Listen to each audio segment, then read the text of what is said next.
All right, here we go.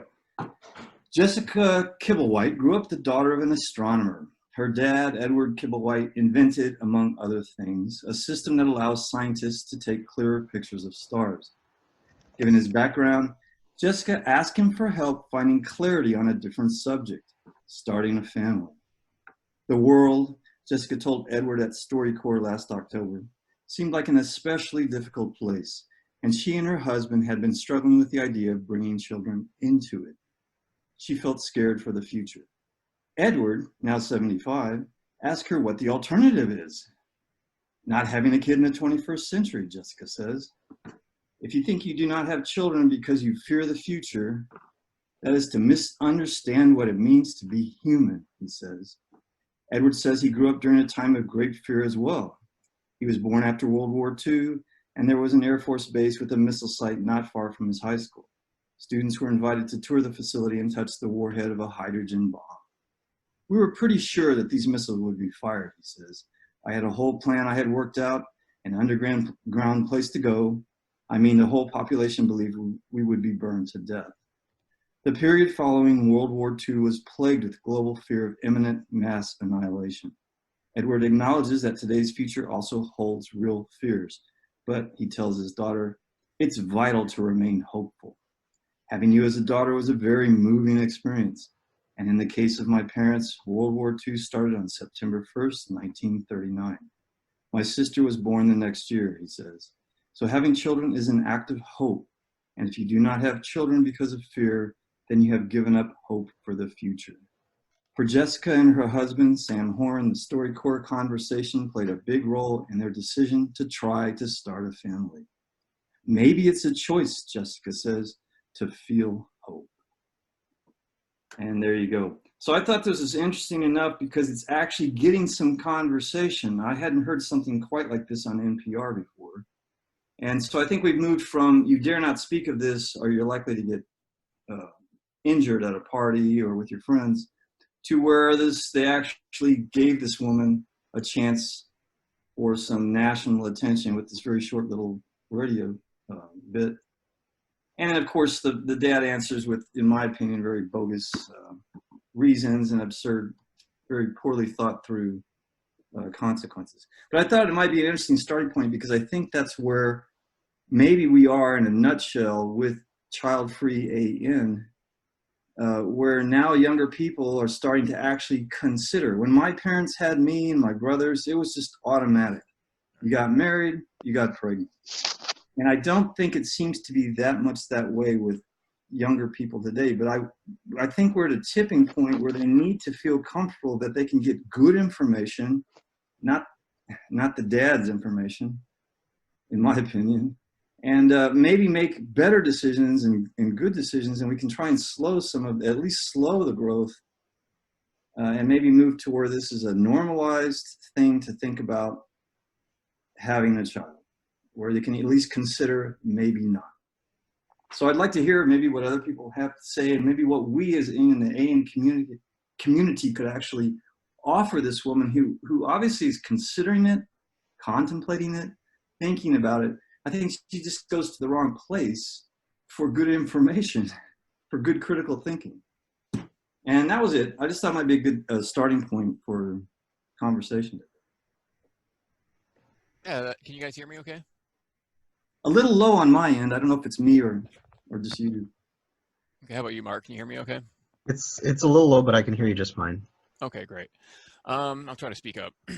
Yeah, I think that's a good thing to start off on. So I went to talk to some college students this week in Ann Arbor about antinatalism, and one thing I tried to explain to them is like a lot of people tend to get focused on extinction, like, oh, we want to blow up the planet, that kind of thing. And really, we just want to start a discussion for one thing. I mean, geez, why do we have to jump to that conclusion? Can we just have people start talking about the decision as if it's just some given that you're supposed to have children?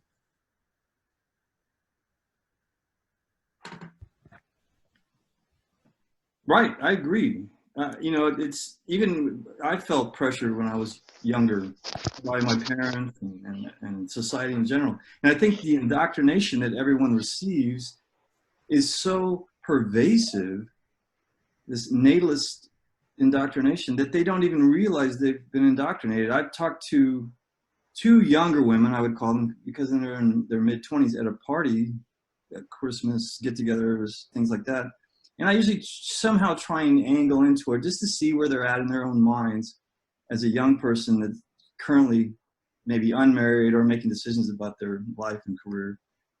And the pushback is, well, technology will solve all our problems, or that's a lot of pressure to put on a woman, you know, for her to not have children. I'm thinking, it seems like the opposite for me. But still, I was not impressed with the answers from these people. And yet, the conversation got to that point from them talking about how awful the traffic was at the university they attended, or, gee, there used to be hundreds of acres of trees here, and now it's just suburban sprawl and apartments and stop and goes.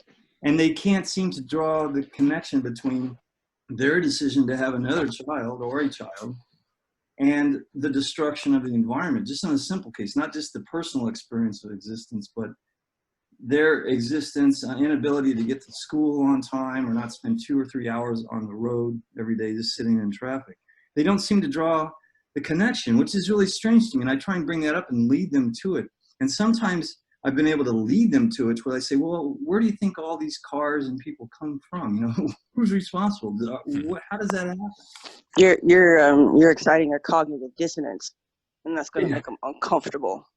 And it's a challenge. How do we overcome that? How do we get them to actually be able to think more clearly and consider this instead of like this woman here who obviously has thought about it? I give her credit for that. But if you go to your father for advice, I don't know if that's necessarily the best thing, being a parent himself. And you know what? He was alive when there were, 2 billion people on the planet. We have 4 times that now. So I just like the other people's thoughts, if you think it's an interesting point, and maybe what can we do as a community? Like if you go and talk to the people at a college, I mean, I think that's the age group that definitely needs to be addressed. Oh, exactly. Yeah, I was so glad to have been invited to this thing, and they're just more accepting of this than an adult, an older adult would be. They haven't had kids yet, and at least 2 of them said that they're not going to procreate. So that was really fantastic to hear. Oh, don't try it with older. I've tried with my friends that are up in and really they are so invested. They cannot even fathom. I mean, you can see the jumps in their mind when you start to talk to them. You can see the resistance right away. I've seen it happen so many times that it's almost like if you tap someone on the knee and the kick comes, it's coming, and you can tell it's not a rational thing. And they are so invested. They've got the children, the grandchildren, their whole life is built around that. There is no way they're going to even consider that they could ever be wrong about their life choice.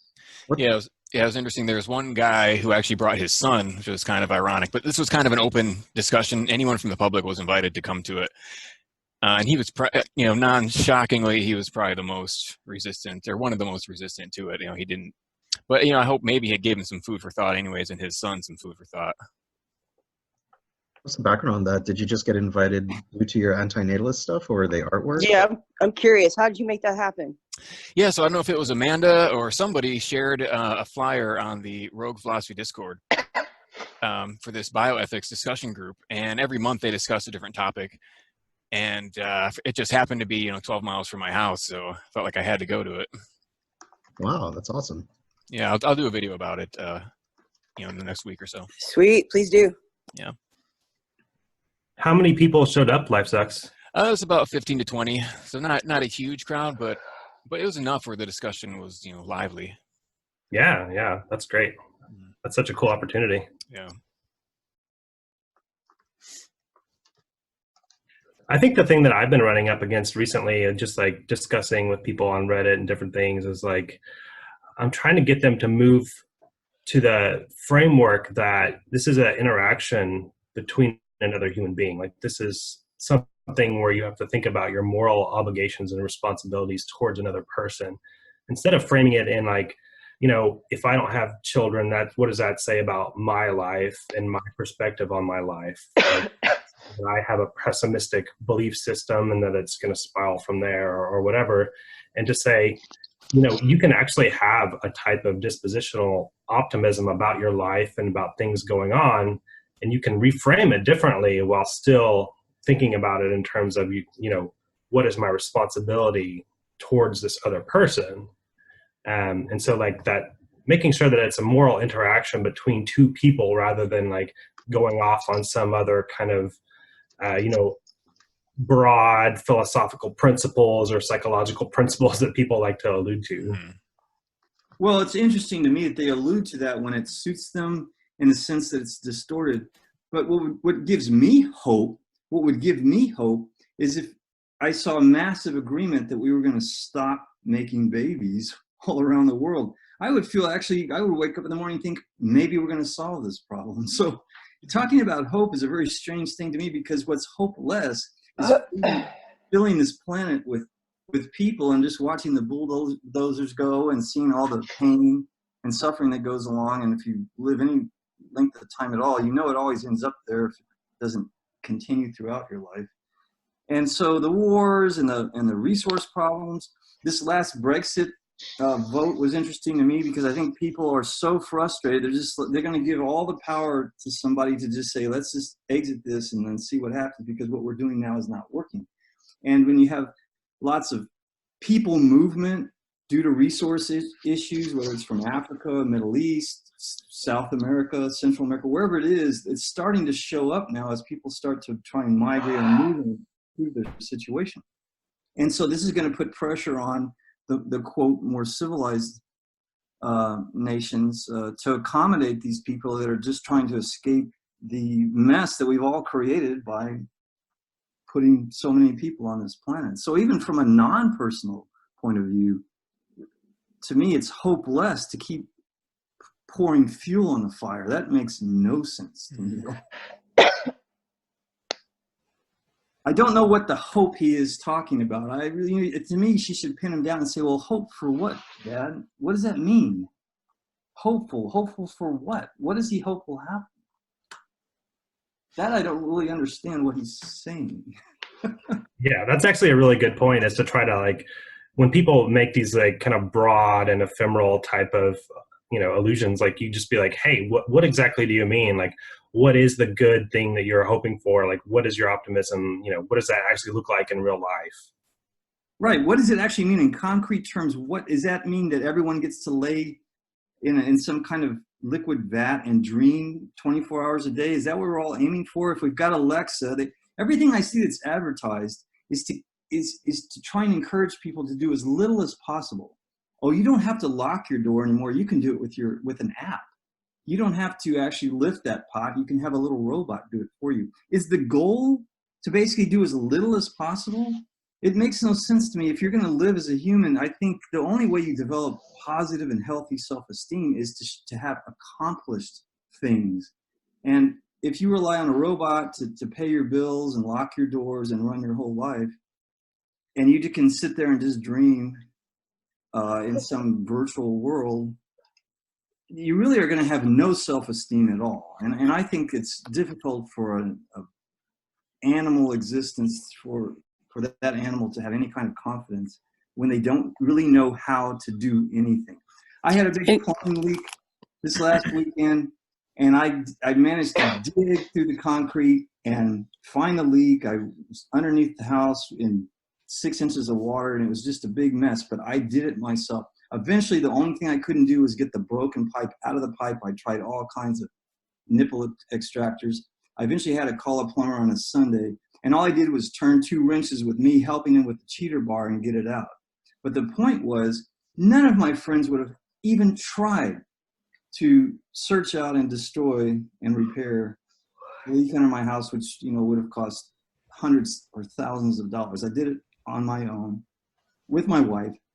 And I think it just, this hope they have, I really would like them to describe, what do they think is nirvana? What do they think humans should do every day? What makes a perfect life? I've never had anyone really ever tell me that.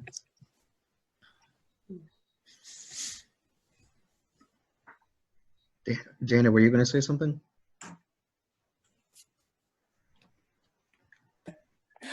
Just I was reminded me of Brave New World. Aldous Huxley. No big deal.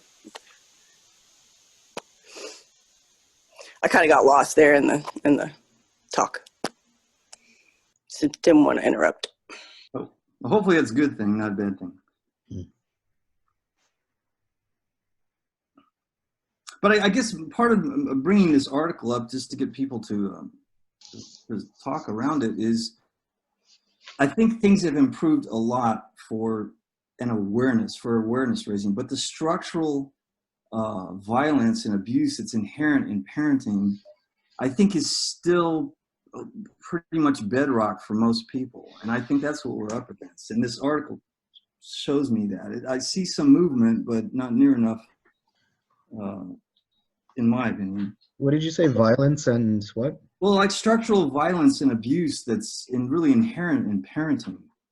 Can you expand on that? I don't understand that part. Well, since it's basically assumed that everyone should procreate, and it's not really a choice so much, or that you're a bad person if you don't, blah, blah, blah. And we all know those arguments.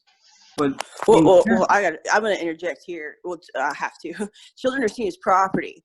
And then that's why you see escalation of domestic violence in the family nuclear unit. Because you have less social interaction with other individuals. And whenever you see less social interaction, less accountability, you have escalations in violence increase.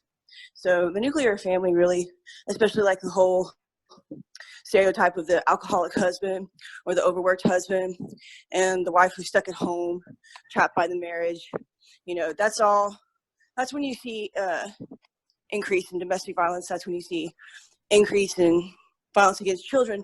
But really it's all about, again, if you come back to capitalism and the whole like economic understanding of exploitation for profit, and you own your children and you're legally responsible for your children.